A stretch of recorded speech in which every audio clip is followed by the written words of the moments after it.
Good evening. This is a special report from WBRN Radio in Boston and over the Boston Red Network with coverage from French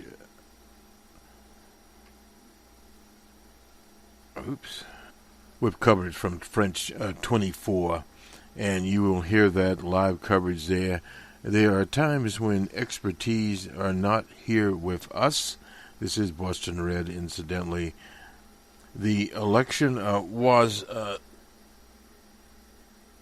basically as scripted in some of the polls. Now, the final ended up there. Emmanuel Macron and Marie Le Pen moved to the second round, which will be on the 7th of May, within 2 weeks' time. From the ESOP poll here, they have Mr.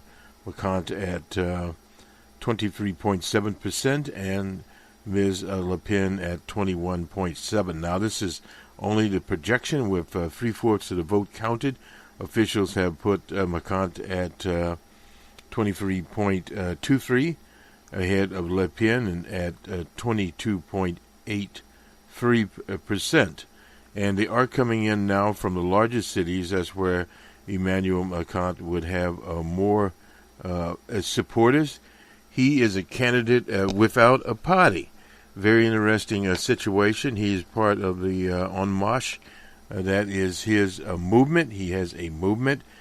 His politics are a combination of left, of center-left, I would call it, and of centrist politics. So they call him a centrist, a little bit of both in his movement.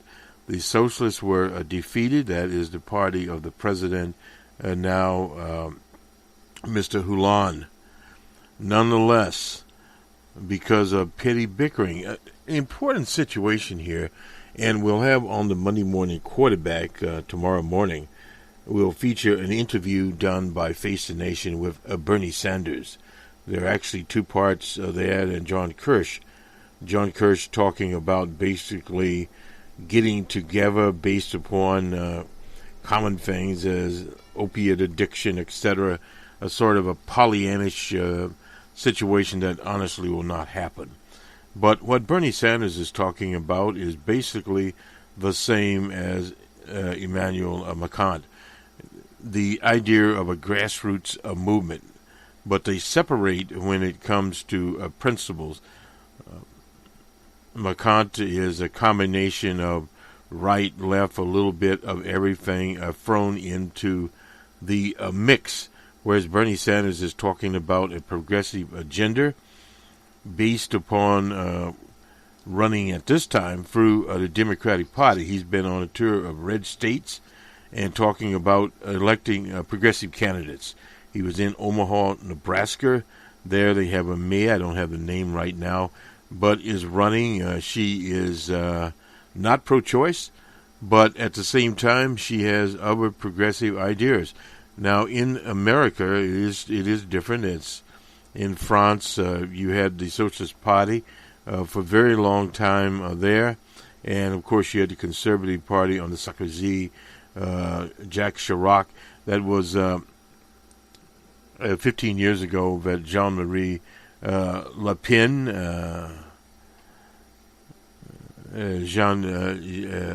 Marie Le Pen, the father of this one, he's been expelled, incidentally, from the Front Party, and the skinheads have been banned from the rallies. In other words, they tried to at least clean up their act.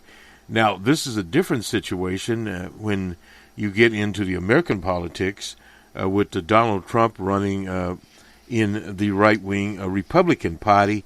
He allowed skinheads, various other types, at his rallies, put a white supremacist, alt-right, fourth political theory type in Steve Bannon in the White House as his senior strategist. And he was on the National Security Council. He's not there now. But increasingly, that particular formation that's in charge of the U.S. government has come out with various things. During the Holocaust remembrance, they minimized it.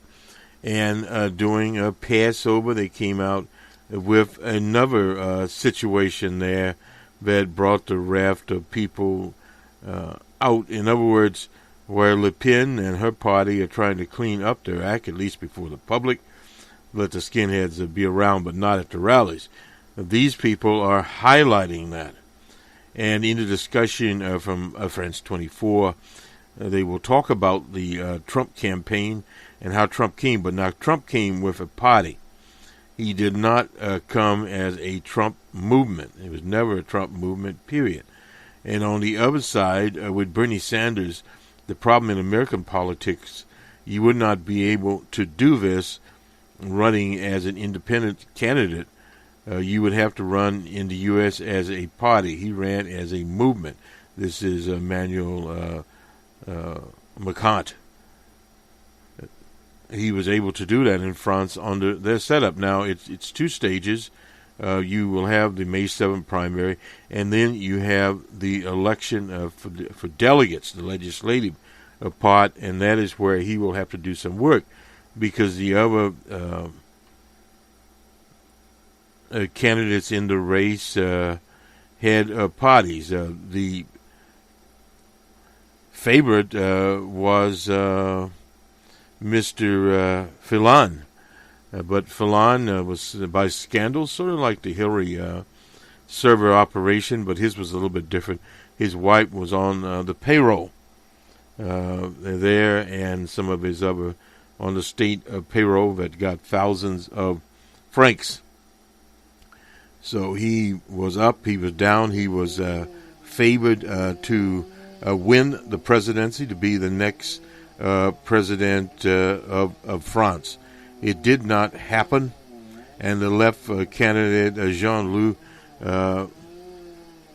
Mélenchon, was 65 years old. He was able to get almost 20%, looks like about 18%, but here.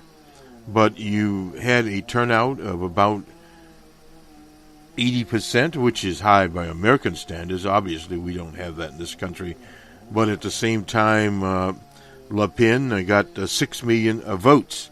A lot of votes. That's Marie Le Pen. So that in itself was totally different. And you'll hear in a discussion there, harking back to these similarities. Now,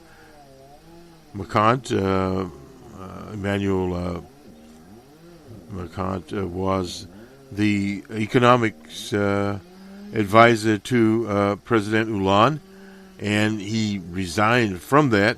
He had been an investment banker, so that's why you see the mixture of his particular situation. They suggest that he will be stronger on the security, no doubt about it. The security plank was secondary. He is more of a domestic policy person. Security in France is a totally different situation because of the way that the French government is set up with their former colonies as being a part of France, and the large number of Arabs, and they live in suburbia as opposed to in the U.S. more would be in were in the urban centers, people of color in France. But the National Front, just like DJ Trump, is an anti-immigrant setup, and that is where they have moved to. They saw it work here in the U.S., but there is a mixture of policies of Marie Le Pen in terms of where the workers were with the strikes. She was not with that, so she really is not a workers' person, whereas Emmanuel Macron is placing himself as a workers' person for things like national health care. Now, that would be something DJ Trump would not be there. And for dealing with wage inequality, promoting more women within his movement, where he's accused the other parties of having women, but putting them into races that obviously they would lose. So there is change in France, and we will stay tuned to that. We'll go now to French 24 and their coverage, and we'll see you on the Monday morning quarterback and incidentally numbers man, that is our macroeconomic program for WBRN, is up for this week, so stay tuned to it. And we can only speculate what the economic situation would be. But the meteor in France has been behind Mr. Macron all along. He's 39 years old, married his school teacher who is 24 years his age, so she's in her 60s. A very interesting combination, but they were able to hit this point to have a telegenic candidate for the movement, something in the U.S. that you look at to have that type of person. The man has never held an elective office before, but he has been in with the Socialist Party, so he has some roots there, and it is a kind of a mixture. In politics, there are never even brush strokes, and this is something that can be on some of the leftist organizations within the United States, understanding why Bernie Sanders is taking the course that he is. Now, here it would be impossible for Bernie to mount a en-marche type movement here as an independent candidate because you have to qualify in all of these states. It's not practical. And this is one thing that will come out of the Trump administration, or what we now call the Trump era, that we will see new formations here, and they were talking about it today with Bernie, that the model that the present Democratic Party has is not an optional model. Going to smaller donations. In France, it's different. You have a very short period of time. Elections are held differently, and because of that, then the money is not in there. Good day. Enjoy the rest of your weekend from us at WBRN Radio in Boston. In the future, and one which comes at a time when the fault lines of French politics are clearly changing. But once again, things, as they always have been, really a little bit divided on the left. It's a bit uncertain as to what kind of left-wing formations will emerge in the future. That's Chris Moore. Thank you for that. Chris Moore at Jean-Luc Mélenchon's headquarters. At this point, let me bring in Sophie Rauser, who works with the Jean-Luc Mélenchon campaign. Chris was talking there about the possibility of what would have been an alliance between the socialist candidate Benoît Hamon and Mélenchon. Obviously, that didn't eventuate. Was that a bad move? Well, first, let me say that we're still waiting for the official final results. We did a very good campaign. What is happening now, and that we would probably agree with Anne Le Breton, is that we have a totally new political landscape in France, you know. The two candidates of the primaries, both from the right wing and the Social Dems, clearly are done.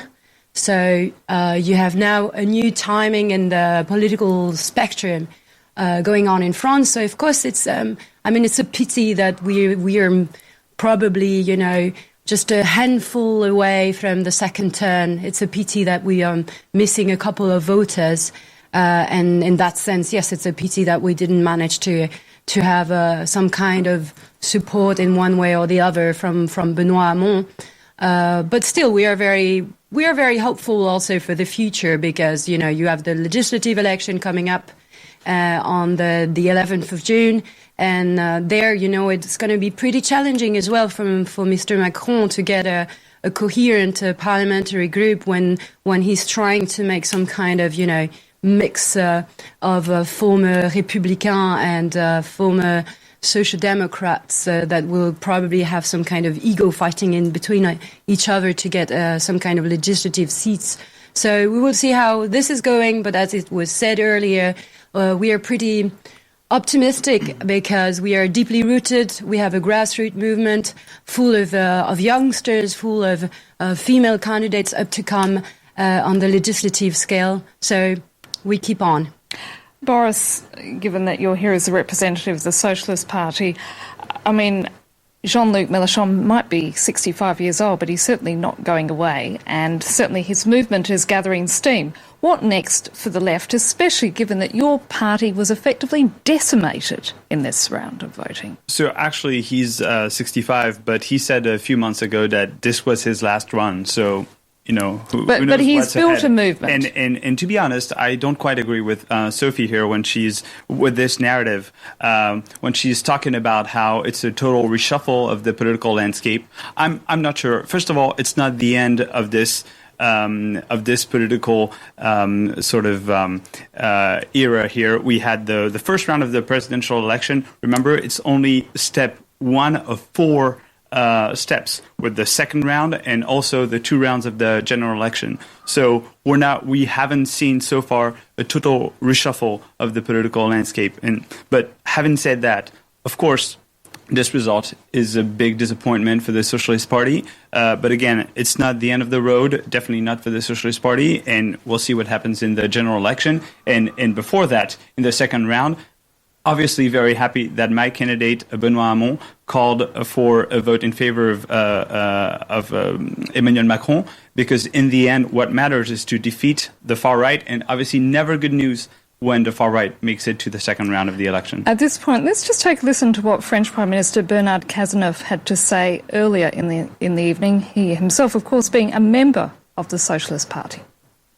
Tonight, the fact that a far-right candidate has made it to the second round of the presidential elections, 15 years after the shock of 2002, obliges all French people to take a clear and strong position. That's why I call on them solemnly to vote for Emmanuel Macron in the second round, to beat the National Front and defeat their dark program, which seeks to take France backward and divide the French people. Boris, we were hearing there from the Prime Minister saying that, the time has come to support Macron, but there was enormous disarray in your party. I mean, there was calls of betrayal for various Socialist Party officials who had openly backed Macron. I mean, where to from here? Sure. I mean, I think Macron played a very dangerous game, to be honest, because he mixed up left and right as if the left and right it didn't mean anything. As if it didn't matter that the French people wanted a better education, and President Hollande had increased education jobs by 60,000. As if it didn't matter that people wanted more transparency, and the Hollande majority voted 2 bills on transparency, and the right didn't vote for those bills. As if people didn't want marriage equality, and the right hadn't voted against marriage equality when President Hollande enacted this change. So I feel like what Macron did in this campaign, saying that the left basically equals the right and these divisions are no longer relevant, I think this was a very dangerous game. Well, I refute this completely, because that's not at all what he did. On the contrary, he took the best of the left and the best of the right. So it's a completely different project from what you're describing. But that's exactly what Marine Le Pen has been saying the whole time. She's been talking about the UMPS as this coalescence of the Parti Socialiste and the UMP. And basically what Macron did is pretty much what she's been describing all along. And so that's why I feel a little ill at ease with this project and this movement. Well, let's be honest. What happened here is that people did not feel comfortable either in the rightist party, and that's why it's really split in two. And we'll see that tomorrow they're going to start. It's going to be war, and people were not feeling comfortable within the Socialist Party. There was a much more radically left part that was fighting constantly with more social democratic part. And so what's happening now is that the social democrats and the progressists have united together to try to rule France in that section of the... I mean, we'll agree on this. Liberals win when they are together, and they weren't in this election, and that's why we didn't win. So who do you think is going to win in the first round? In the second round. In the second round. I certainly hope that Emmanuel Macron will win. And again, I'm very happy that my candidate is backing Emmanuel Macron. And to be quite honest, I'm a little worried when Mr. Mélenchon doesn't call for a vote in favor of Emmanuel Macron, which is the only way to defeat Marine Le Pen, who's supposed to be our common enemy. Sophie? Supposed to. Well, we said it straight from the beginning. Marine Le Pen is clearly our enemy. What we also said is that the way we created our movement is a grassroots movement. So we consult people. This is the way we created our program, and this is the way we will go on. So we will make an internal referendum to know what is their opinion on whether or not to back clearly Emmanuel Macron. So interesting it's a that a subject. grassroots candidate would Sorry, not I go think I don't have any primary. lesson to receive from a social democracy that has been completely wiped out. It's not a question of lessons. I'm just pointing out the fact. I'm just pointing out the fact that a supposedly grassroots movement did not go through a primary election to designate their candidate in this election. And I think, it was to Benoît Hamon's credit to go through this primary process, and that's why he was a legitimate candidate. Can I just say at this point, and Anne just had a very relevant point. Legitimate results. Anne just made a very relevant point there, which is you, by this sort of argument and this difference of opinions, pretty much illustrate the very problem with the left at the moment. It is massively divided. How do you guys move forward? It's not divided. There is, within the Socialist Party, it is divided. It is clearly, Benoît Hamon never said what you said. He was never backing François Hollande legislature like 100%. He was very, very awkward in the way he was framing it.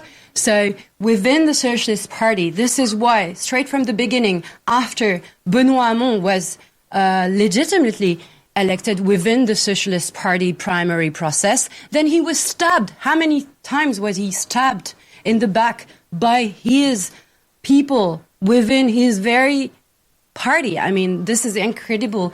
And what do you expect? That Jean-Luc Mélenchon would go to such a primary process and then be exactly like Benoît Hamon, be stabbed in the back all during the campaign? We could not afford such a move because we knew it straight. Democracy?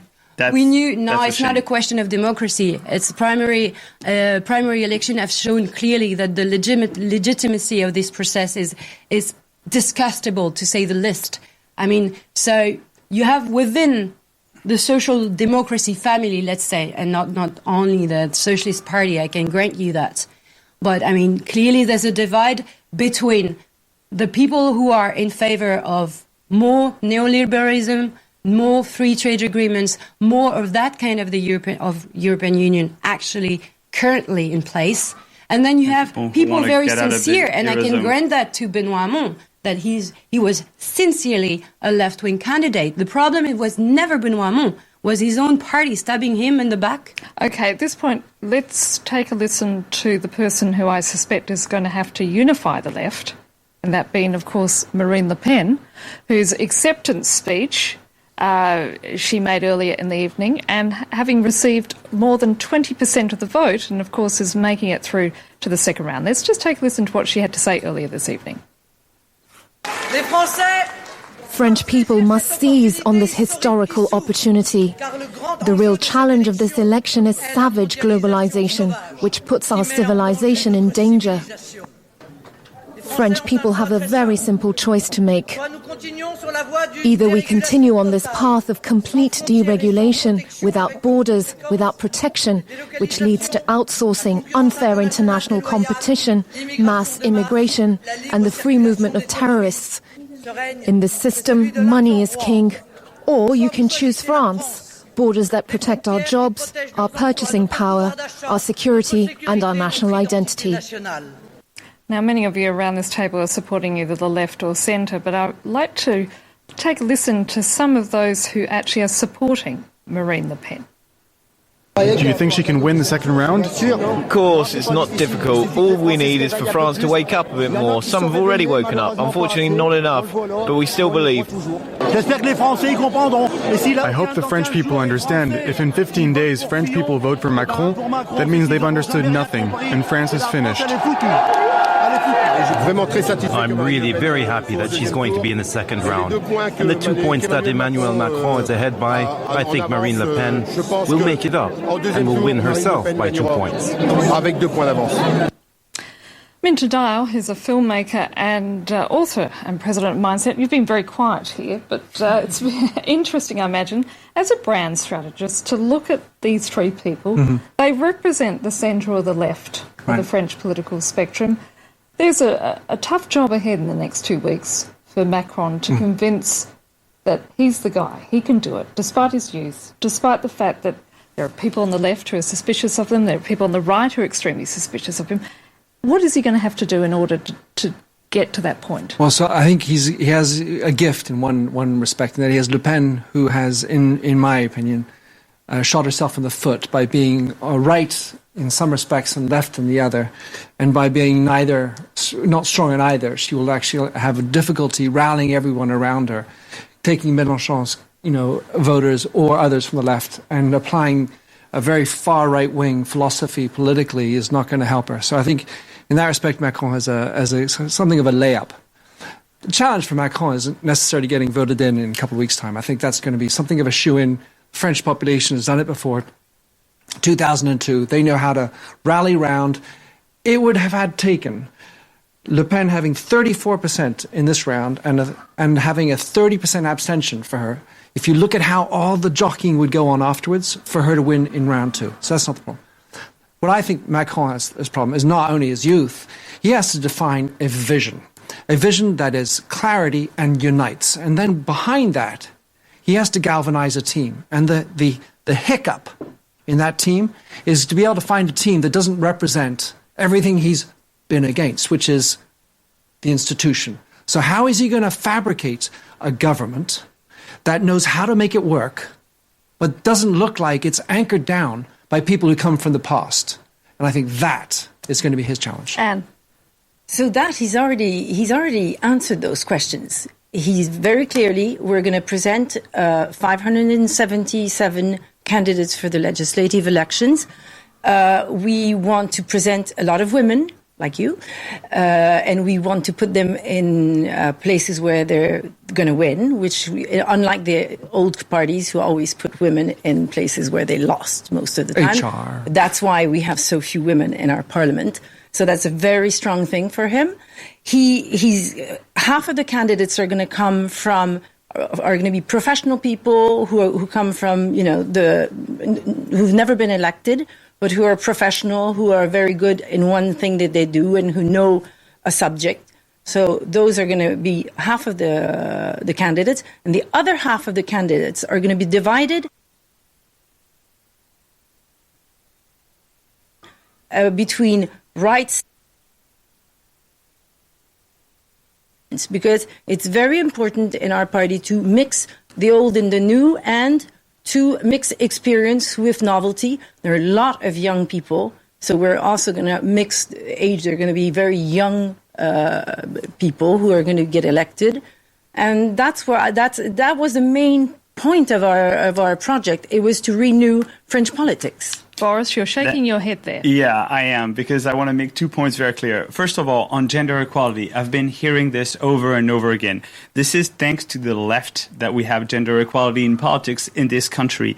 And again, time and time over again, candidates in the Socialist Party are 50% female, and this is, again, the case for the general election coming up next month. So I have a little bit of a hard time hearing that Emmanuel Macron is the candidate with a lot of women around him. It doesn't. She's not actually made a point that's against that. It's just, I am not. But the thing is, people brand Emmanuel Macron as the feminist candidate, and I have a little bit. She's saying is they have a different people, not politicians from the past. She did mention women, of course, of which there will be many women. Boris, but the point of the matter is, your candidate didn't win. He did not. Yeah, and Emmanuel Macron did. He did. So let's talk about what lies ahead for Macron.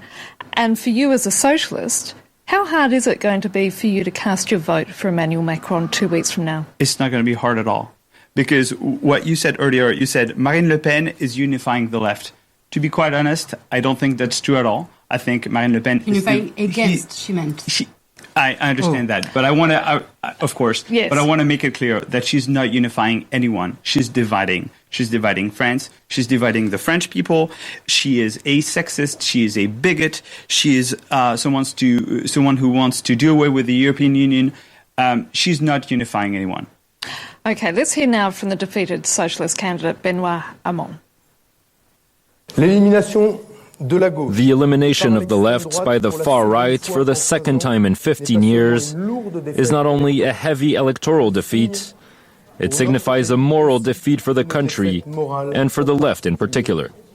The entire left wing must hear your message tonight. Enough. Enough of the self-destructive madness that has let us forget those who have fought for the left throughout history, and also those for whom the left must fight every day. Benoît, when you see your leader there talking in that fashion, what do you feel? I think he's right. I think we need to have the people's interest at heart, and sometimes, with a lot of strategy and a lot of, these new phenomena that have existed in French politics that happen. Sometimes we forget what we need to focus on. What we need to focus on is what the French people need. For instance, that's actually what Benoît Hamon did with his basic income policy, which was, a true answer to people's needs. I think maybe the campaign did not do a good enough job to sell it to the French people, because obviously we didn't win. But I think that's what we need to do. Sophie, when you listen to what Boris has to say in terms of the future of the socialist movement, where do you see the left going from here? What do you think is going to happen now? Well, again, I think in the legislative election we will manage to get a very good result. I'm very optimistic about this. There were 3 lines, let's say, defended in this campaign. There was the candidate of the extreme austerity, that is Emmanuel Macron. There was the candidate of the extreme fear, the French race first, kind of, as Trump could call it, Marine Le Pen.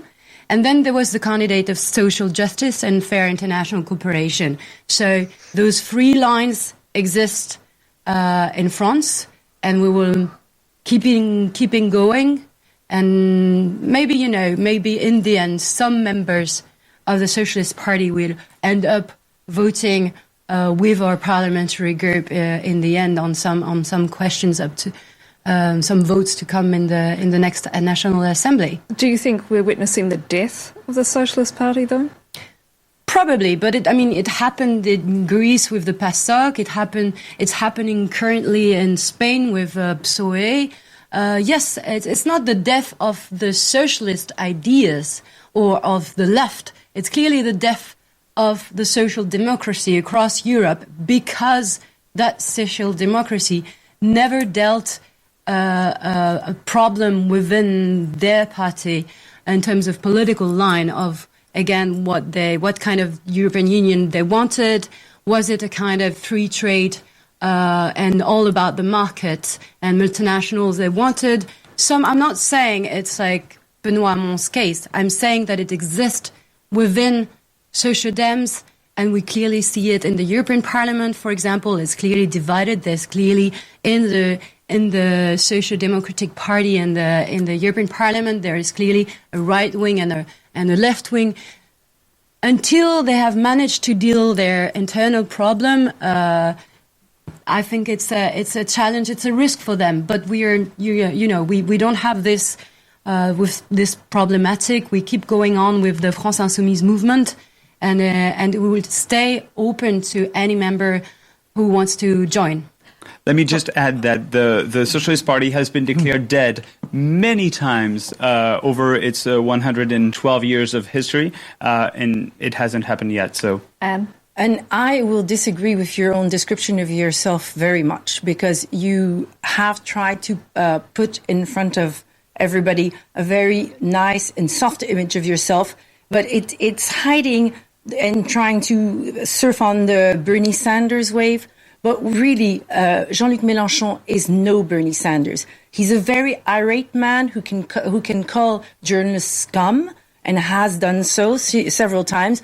Everybody can go and look at all his videos of a kind of very unpleasant, very irate man. You also manipulate your voters a lot. I have been canvassing on the streets a lot, and all I see, so many people tell me they're hesitating between Macron and Mélenchon.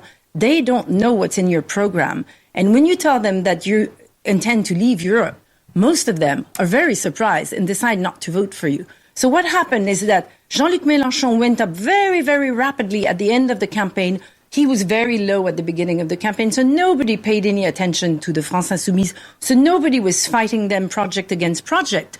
And when they came up very, very quickly, as a kind of, fashionable wave, and especially among the young, it was very hard to get into, fighting project against project.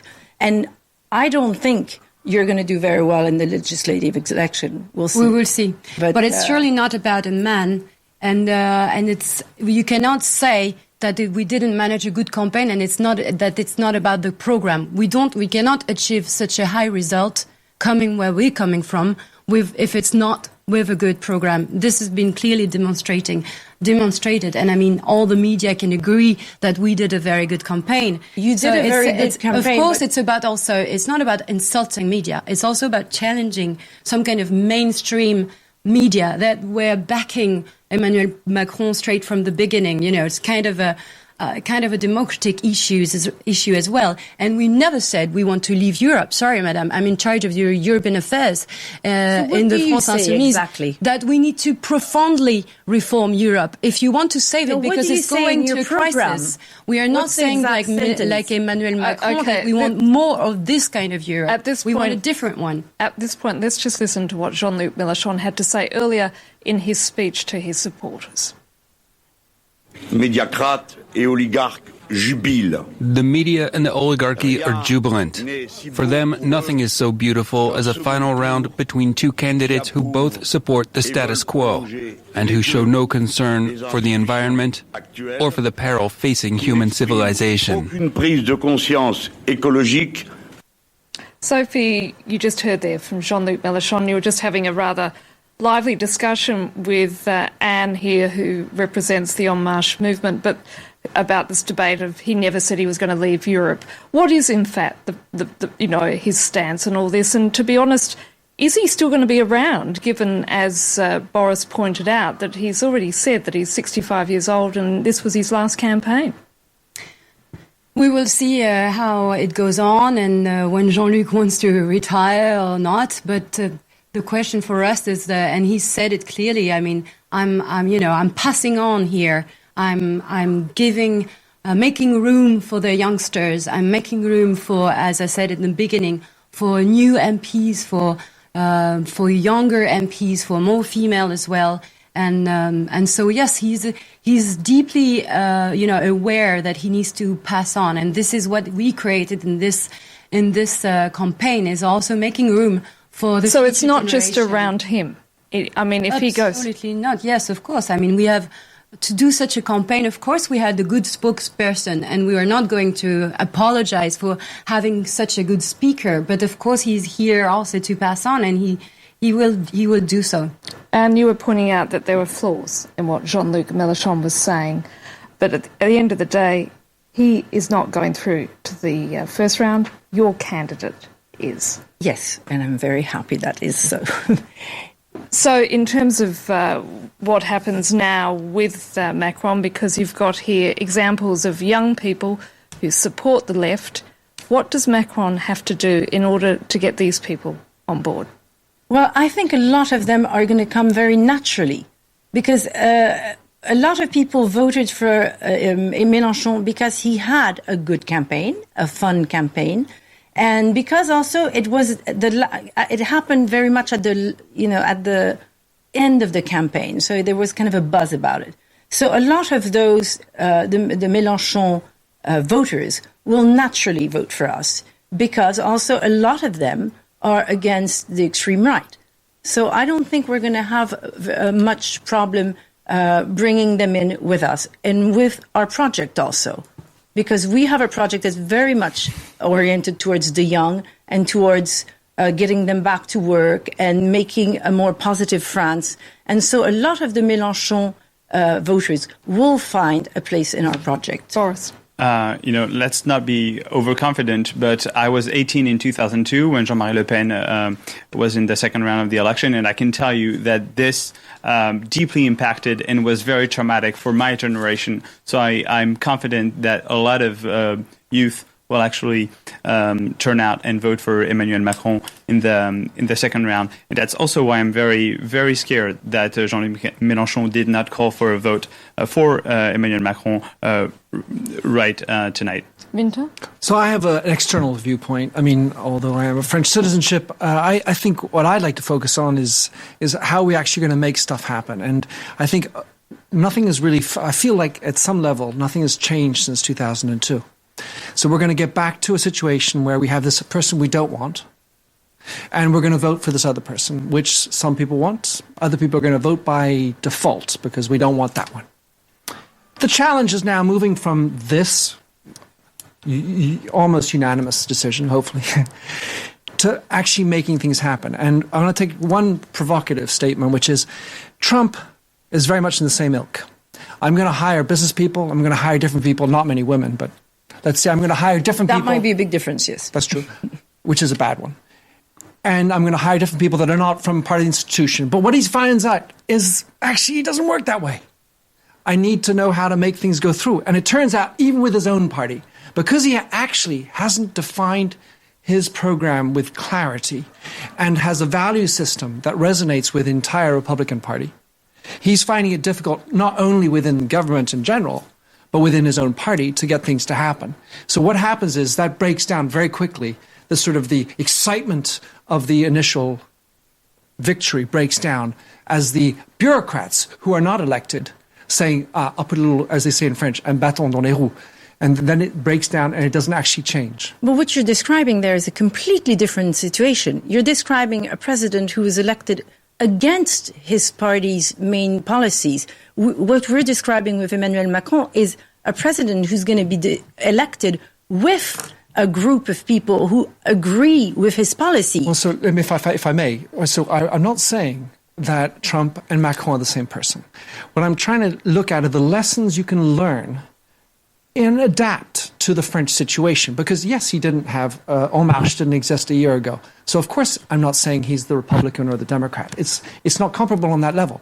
However, what is comparable is how governments function. And you do have these bureaucrats. And you do need to get laws to go through. And you need to galvanize people. And in a country, the difference of France is you have 11 parties.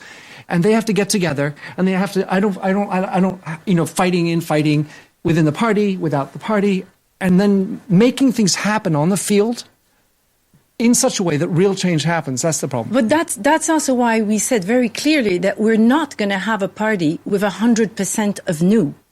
We're definitely, and that is a big difference, we're mixing the two.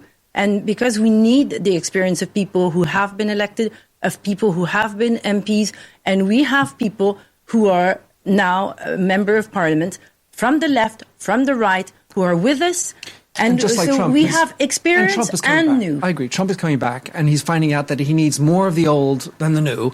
And we'll just see where that barrier goes. Can at this point, let me just take a listen to what Emmanuel Macron has to say about this, because he says that he's changed the French political landscape forever. Let's just hear what he had to say exactly. In 1 year, we have changed the face of French politics.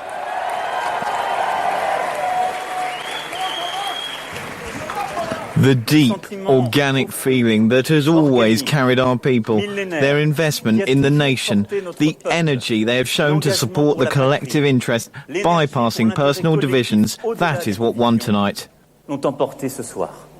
That was Emmanuel Macron earlier this evening. Sophie, has he really changed everything? Who? Emmanuel Macron? Well, it's yet to come. We will see.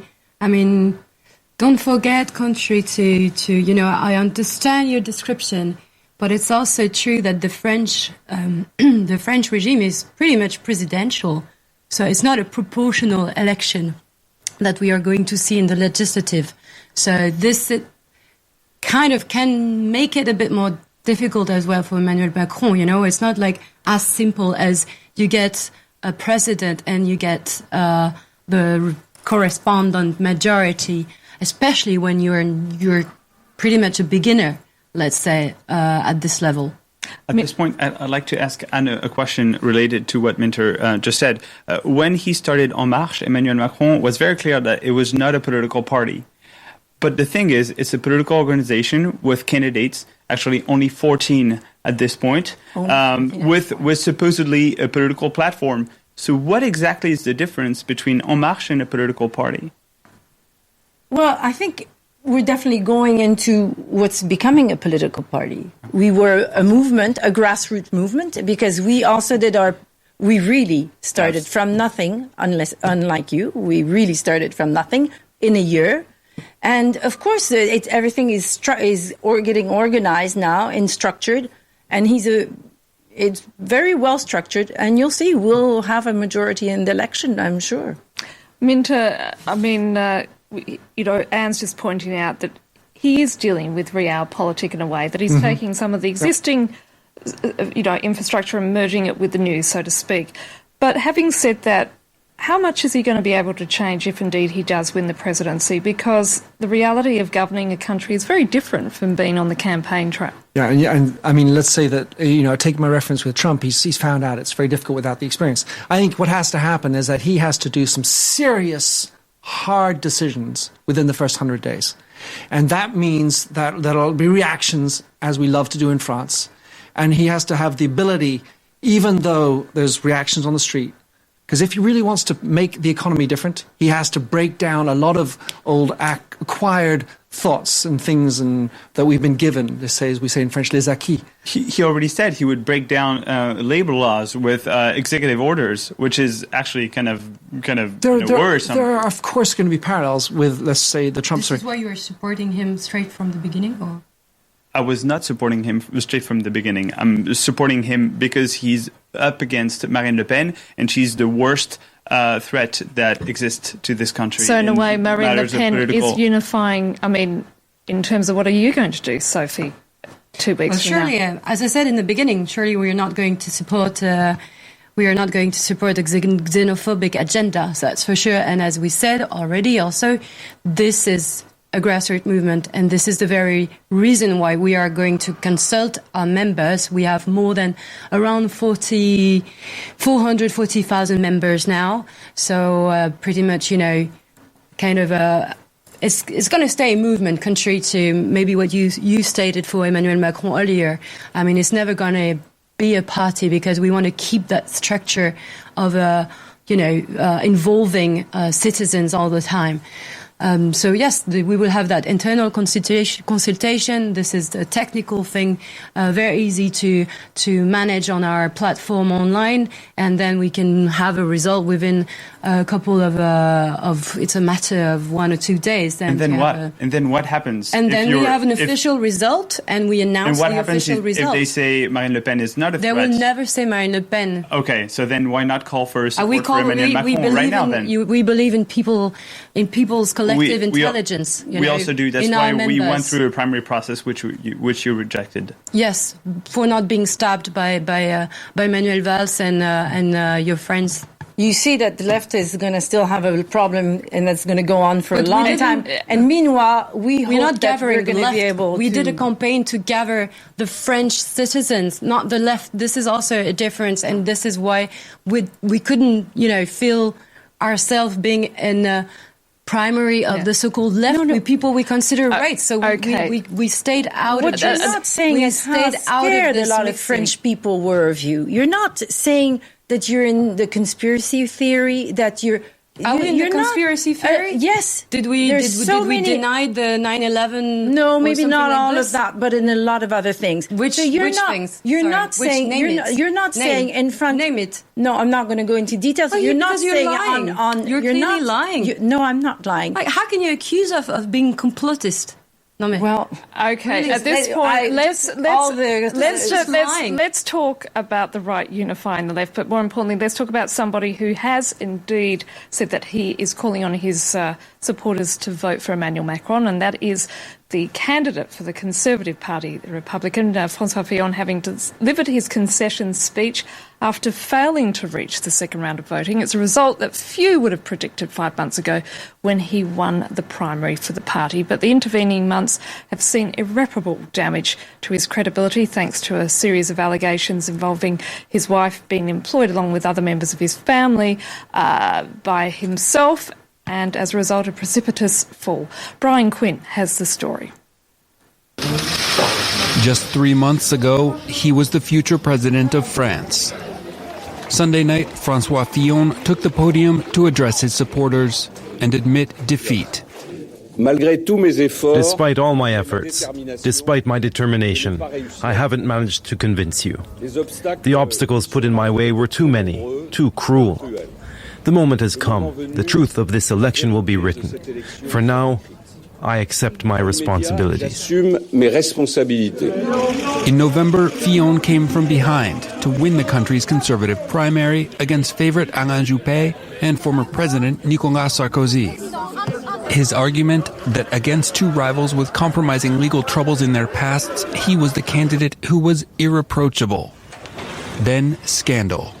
In January, investigative newspaper Le Canard Enchaîné revealed that Fillon had paid his wife hundreds of thousands of euros in public funds for parliamentary work she may never have done. As allegations against the Fillons widened and criminal investigations took shape, his poll numbers began to fall. By March, 3/4 of the electorate wanted him out of the race. But Fillon held firm. With little alternative, French conservatives united behind him. For me, it is clear. The interests of France require each of us to vote without hesitation for François Fillon. When the rise of far-left wildcard Jean-Luc Mélenchon made the first round a four-way race, it looked as though Fillon's damaged support might still be enough to see him through to the second round. On Sunday, it was clear that wasn't to be. The right will now fall in line behind the center as France's political mainstream tries once again to hold back the National Front. Without hesitation, I choose tonight to give my support to Emmanuel Macron in his battle with the far right, a far right that would lead France to disaster. For Fillon, it's back to private life and the ongoing investigations that still await him there.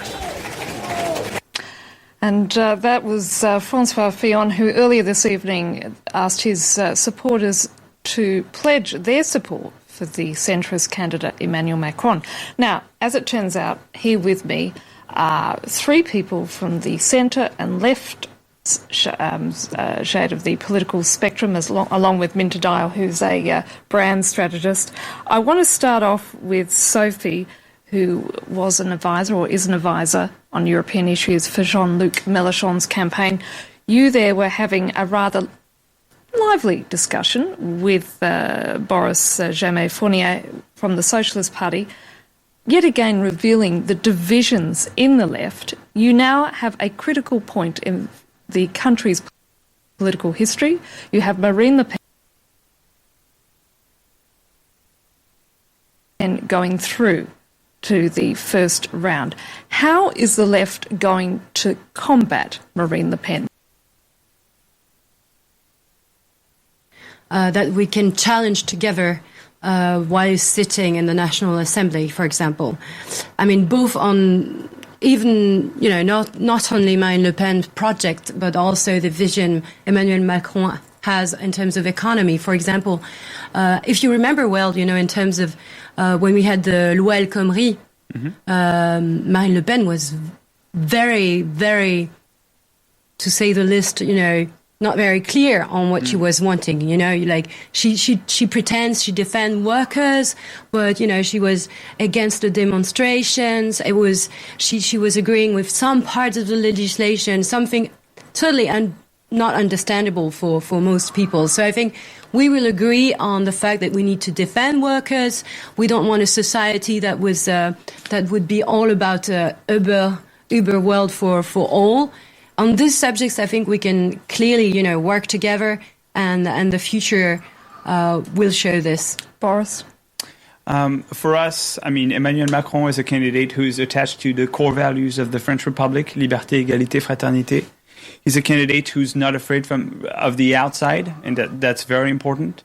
And he's also not a candidate who's plagued with corruption scandals like Marine Le Pen is. So 3 talking points to help left-wing voters cast their vote for Emmanuel Macron against Marine Le Pen in 2 weeks. And what's your response to that? Well, I think we have managed, in a way, to fight Marine Le Pen because we have managed to be ahead of her in this election. So that's already a start. And we want to talk to her voters. A lot of the people who vote for her out of despair, out of lack of future. If you transform that situation, give France the idea that it has a future, try to look at things in a brighter way. There's a lot of problems in France that lie in the fact that there's kind of a general depression. Breaking that depression will break Marine Le Pen and put her back into, a much lower bracket where she was before. And so that's our project, is also to give people who want to vote for Marine Le Pen another reason to vote for another candidate. And so it's a completely different project. Minta, you're not associated with any political party, but as a strategist and as an observer in this whole discussion here, do you think that the left will be able to bridge the divide and throw their support behind Emmanuel Macron? And do you think that Macron's chances will increase as a result? Well, I think in the next 2 weeks, his job is defining sufficiently a program that allies and rallies enough of the people. It's not going to take that much to get people to think smart and know that that's who they want to supports the French values and all that. I think that program needs to be clarified, in my opinion. And second of all, it probably would be helpful to be a little bit stronger about the defense of France, make sure there's no terrorist act that happens between now and then.